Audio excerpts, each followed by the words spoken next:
네, 안녕하십니까.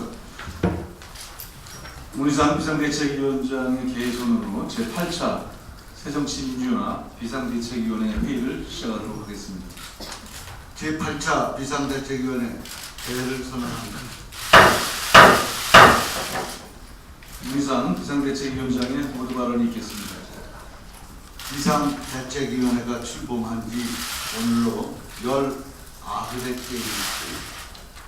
주말을 지나면 이제 3·7일을 맞게 됩니다. 예로부터 3·7일은 산모가 아기를 낳은 후 금줄을 쳐서 행동을 조심하는 기간입니다. 비상대책위원회도 당의 재탄생을 위한 3·7일을 조심스럽게 보냈습니다.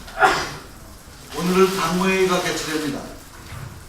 비대위원장을 맡으면서 비대위가 가장 먼저 해야 할 일은 당 조직의 재건이라는 말씀을 드린 바 있습니다.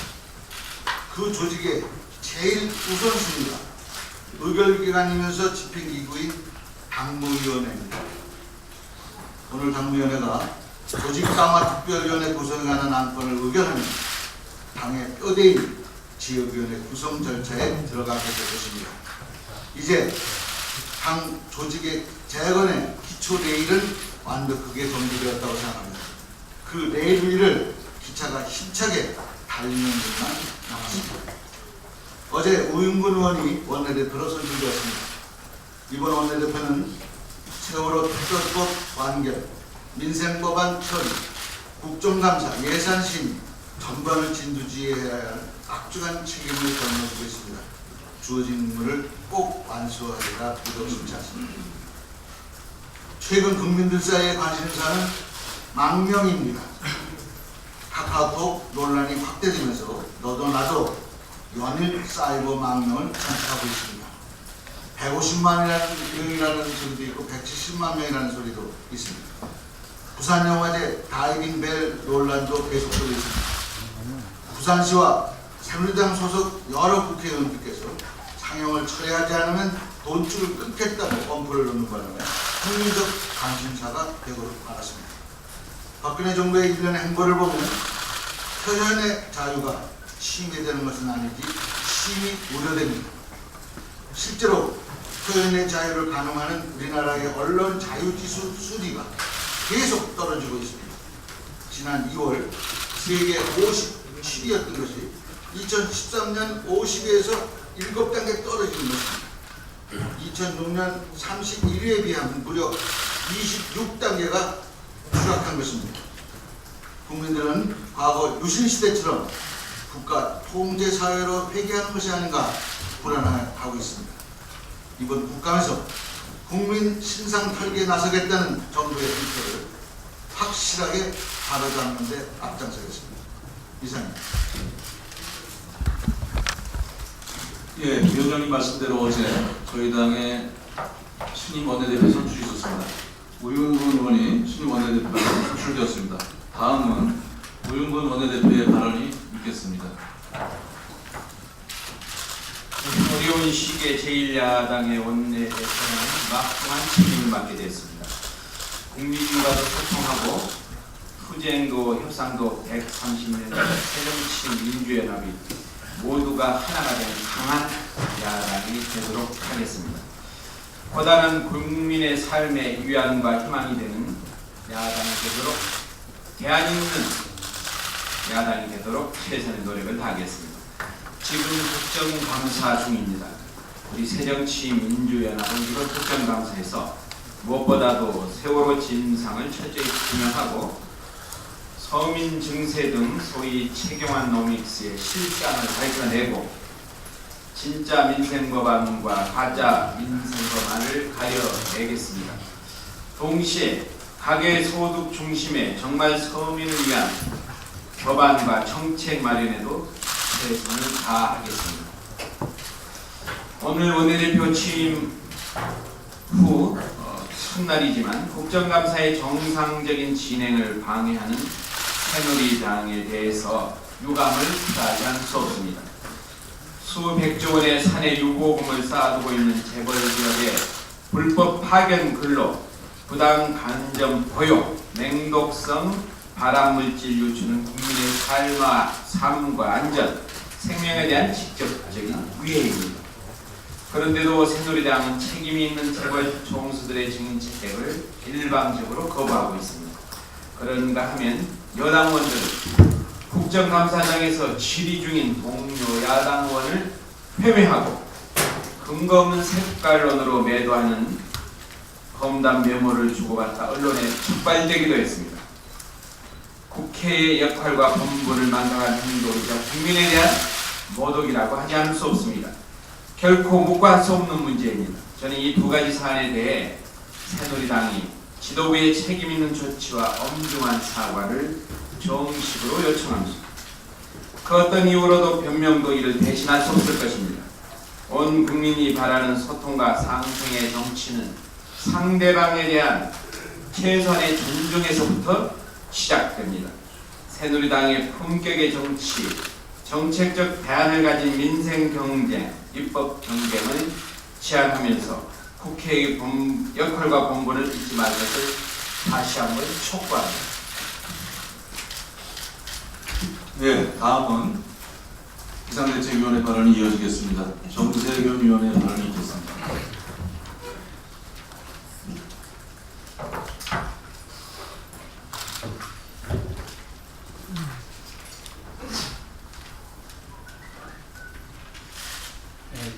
조민구 국방장관이 지난 7일 사드의 한반도 배치가 한국의 안보와 국방에 도움이 된다고 언급을 했습니다.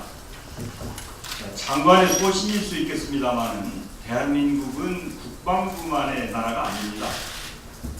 사드 배치는 국방만의 문제가 아니고 정치, 외교, 경제 나아가서 국민의 안전과도 직결되는 사안입니다. 사드의 한반도 배치가 가져올 수 있는 외교적, 정치적 파장에 대해서 전혀 고려하지 않은 장관의 발언은 국무위원으로서 경솔한 처신이라고 하지 않을 수 없습니다. 사드는 미국 미사일 방어 체계 3단계 중 최종 단계를 담당하는 미사일 요격 시스템입니다. 그런 사드를 한국에 배치한다고 하는 것은 한국이 미국의 미사일 방어 체계에 전격적으로 편입되는 것과 다르지 않습니다. 이미 중국은 사드의 한반도 배치 움직임에 대해서 강력하게 반발하고 있습니다. 더욱 우려스러운 것은 박근혜 정부가 매달리고 있는 전시 작전원 전환 연기와 사드 배치를 맞교환하려는 게 아니냐 하는 우려입니다. 이게 사실이라면 소탐 대실의 결과를 초래할 것입니다. 정부는 동북아 지역의 군비 경쟁과 신냉전을 촉발할 수도 있는 사드 배치 검토를 즉각 중단해야 할 것입니다. 교육은 기본적으로 국가가 책임져야 합니다. 박근혜 정부 교육 공약이 후퇴를 넘어서 증발하고 있습니다. 내년 교육 예산을 보면 금년에 이어 내년에도 고교 무상교육에 대한 국고가 한 푼도 반영되어 있지 않습니다. 그럼에도 사실상 공약 폐기에 달하는 이런 문제에 대해서 사과한 말이 없습니다. 중앙정부가 책임져야 할 예산을 지방에 떠넘기는 것도 심각한 수준인데 그 대표적인 사례가 바로 누리과정 예산 논란입니다. 내년도 누리과정 예산 편성이 어렵다는 교육감들의 발언은 지방교육재정 파탄을 목전에 둔 교육 현장의 절규입니다. 왜 이 지경에 이르렀는가? 생색은 중앙정부가 내고 뒤처리는 시도교육청에 떠넘겨왔기 때문에 그렇습니다. 추경환 부총리는 내야수 활성화를 위해서 돈을 더 풀겠다고 하면서도 지방교육재정 파탄 우려에 대해서는 정부 위협 운운하며 분위기를 호도하고 있습니다. 뿌리 없는 나무 없듯이 집 아픈 중앙은 있을 수 없습니다. 그동안 재정통제라고 지방교육의 재정 악화를 막기 위해서 지방교육재정 결국에 교부율 상향이 필요하다고 주장해왔습니다. 정부와 새누리당은 미래 세대를 위한 교육 예산을 함정거리로 삼지 말고 이번 정기국회에서 고효 상향을 위해서 적극 협력해야 마지막 드리겠습니다. 추경환 부총리가 추가 재정을 확대하고 내수 보완을 위해서 5조 플러스 알파 이런 거 풀겠다고 대책을 발표했는데 지난 7월에 41조 원 부양책을 발표하고 얼마 지나지 않았는데 내년에 쓸 예산까지 미리 당겨서 5조 원을 추가로 풀겠다고 합니다. 이게 다 비단입니다. 국가부채 500조 시대를 연 MB 정부 또 새누리당 정부는 계속해서 빚을 더 내겠다고 하는 것입니다. 가계부채가 뻔히 늘어나는 걸 보면서도 한은행 금리 인하를 압박하고 또 발권력까지 동원해서 대출을 늘려서 가계부채 천조 시대를 만드는 것도 새누리당 정부는 아닙니다. 이렇게 국가부채, 가계부채 심각한 수준입니다. 또 다른 한편은 새누리당이 무슨 얘기를 하고 있냐면 가계소득을 늘리겠다 이렇게 얘기를 합니다. 당연히 그렇게 해야 되죠. 그런데 서민 증세를 하고 또 새누리당은 필수당을 없애려는 법안을 발의하고 있습니다. 이것은 우리 다 가계부채를 늘리는 것이지 서민 소득을 늘리는 것은 절대 아닙니다. 지금 정부 정책과 새누리당이 발의하고 있는 법안들은 간신히 살아나고 있는 살아있는 불씨마저 아예 밟아끄면서 그걸 옆에서 돈으로 부채질하는 형국이다. 저희는 이렇게 보여집니다. 서민 경제가 죽으면 기업들에게도 희망이 없습니다. 낙수 효과가 없다고 하는 것은 이미 MB 정부 때 증명이 되었습니다. 서민들의 경제 체력을 강화하는 쪽으로 정책을 바꿔야 합니다. 분수 경제가 그 답입니다. 실질 임금을 인상하든지 임금 인상에 준하는 정책이 필요합니다. 빚을 늘리는 정책은 옳은 답이 아니다라고 하는 것을 다시 한번 말씀드립니다. 이상입니다.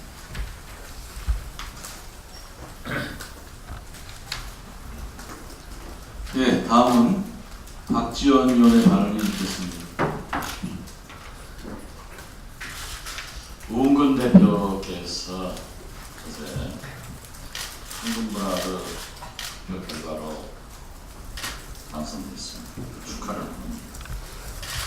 구 대표께서는 앞으로 국민이 우리 당의 염려 또 오늘 아침 모든 언론이 지적하는 그런 일들이 우리 당에 다시는 있어서는 안 되게끔 리더십을 발휘해 주실 것을 기대합니다. 박근혜 대통령께서 화를 내시면 절대 안 됩니다. 계속되는 그 폭행 사건, 드디어 현직 사단장이 성추행으로 조사를 받는다. 대통령께서 화를 내셔서 군을 해체해라 하시면은 큰일 납니다. 절대 군 해체 지시는 하지 않으실 것을 대통령께 간곡히 부탁합니다. 그 대신 대통령께서는 청와대 문고리 권리에 비선라인의 해체를 명령해야 합니다. 최근 군과 국정원의 인사파동, 실세들의 안투가 국가 안보까지 이어가고 있습니다. 공공기관의 낙하산 인사에 이어서 국가안보기관까지 문고리 권력 실세들이 좌지우지한다고 하면 있을 수 없습니다. 기무사령관, 더욱이 국정원 기조실장은 임명할 때부터 그 나이였습니다. 그런데 나이를 잡아서 해임하려고 하다가 대통령께서 언론 보도를 보시고 화를 내셔가지고 다시 위임하기로 결정되었습니다. 이러한 청와대의 졸록 암투가 밖으로 알려지고 있습니다. 그러면 국민이 불안합니다. 이러한 인사파동은 배후에 대통령의 비선 라인과 김기춘 비서실장이 얽혀 있다면 이것은 국가 안보를 위협하는 심각한 사태라고 경고를 합니다. 대통령 주변 분들이 자중 자해해 줄 것을 요구합니다.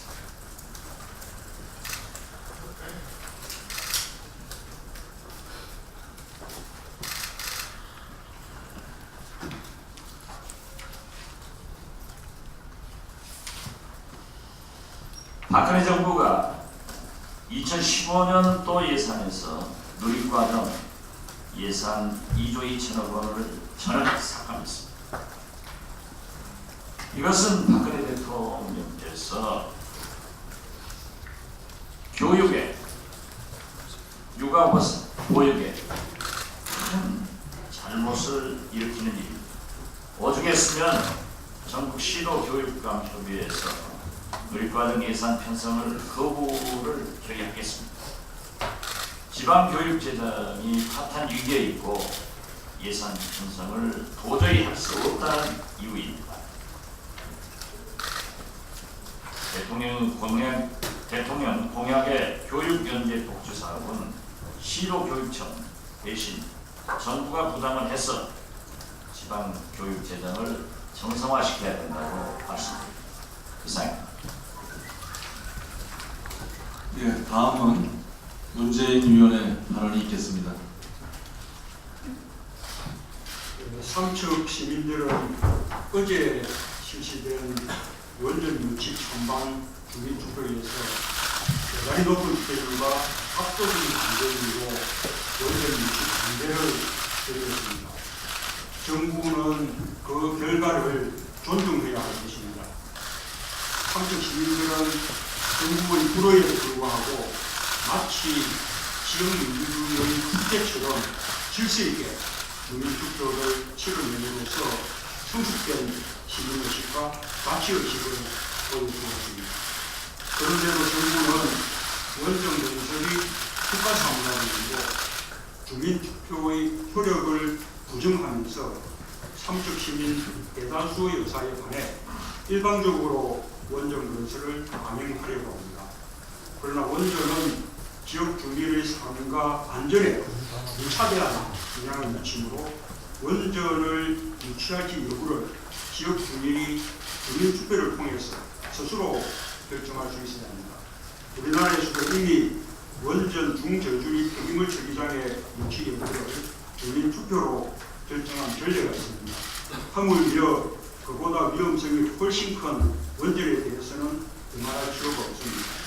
정부는 삼척 시민들의 원전 유치 찬반 주민투표 결과를 존중하는 물론 나아가서 지금 추진 중인 원전 확대 정책과 신규 원전 건설에 대해서 전면 재검토하는 그런 계기로 삼기를 바랍니다. 네, 끝으로 인재근 위원의 발언이 있겠습니다. 검찰이 대통령에 대한 명예훼손 혐의로 한겨레신문 서울 지국장을 기소했습니다. 그러자 일본 언론과 외무상 그리고 미국 국무부 대변인까지 우리나라의 언론 통제를 비판하고 있습니다. 과유불급입니다.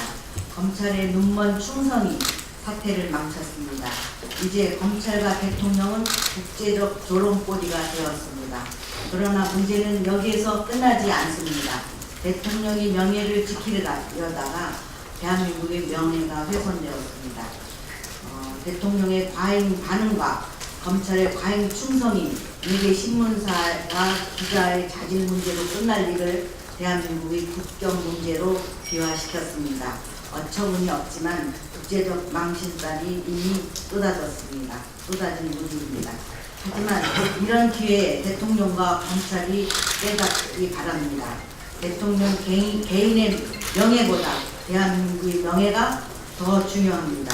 민주화된 대한민국에서 민주주의 인권이야말로 대한민국의 최고의 명예입니다. 에볼라 파동이 재현되고 있습니다. 미국에서 첫 에볼라 사망자가 나왔습니다. 한국에서도 고열의 이 에볼라 의심 환자가 있었으나 다행히 감기인 것으로 밝혀졌습니다. 미국 사례는 충격적입니다. 환자는 공항 검역을 거짓말로 통과했고 에볼라 발생 지역에서 왔다는 말을 했는데도 의료기관은 항생제만 처방했다고 합니다.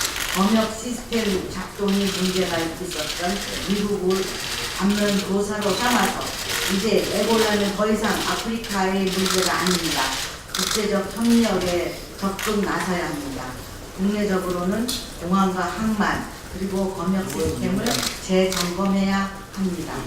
특히 당국은 의료기관 종사자에 대한 교육을 강화하고 에볼라 발생 지역 입국자에 대한 철저한 검역 관리 대책이 마련돼야 합니다. 마지막으로 하고 싶지 않은 얘기 또 하겠습니다. 군 성추행 사건도 터졌습니다. 현역 사단장이 성추행 혐의로 긴급 체포되었다고 합니다. 직위를 이용한 직장 내 성추행이 군에서 반복하고 있습니다. 국방부는 부실 수사로 지난 8월 3년 만에 조사가 제기된 신모준이 사건을 반복해서는 안 될 것입니다. 온 국민이 눈을 지켜보고 있습니다. 철저한 조사와 엄벌로 군의 기강을 바로 세우고 경영 문화를 새롭게 만드는 계기가 되어야 하겠습니다.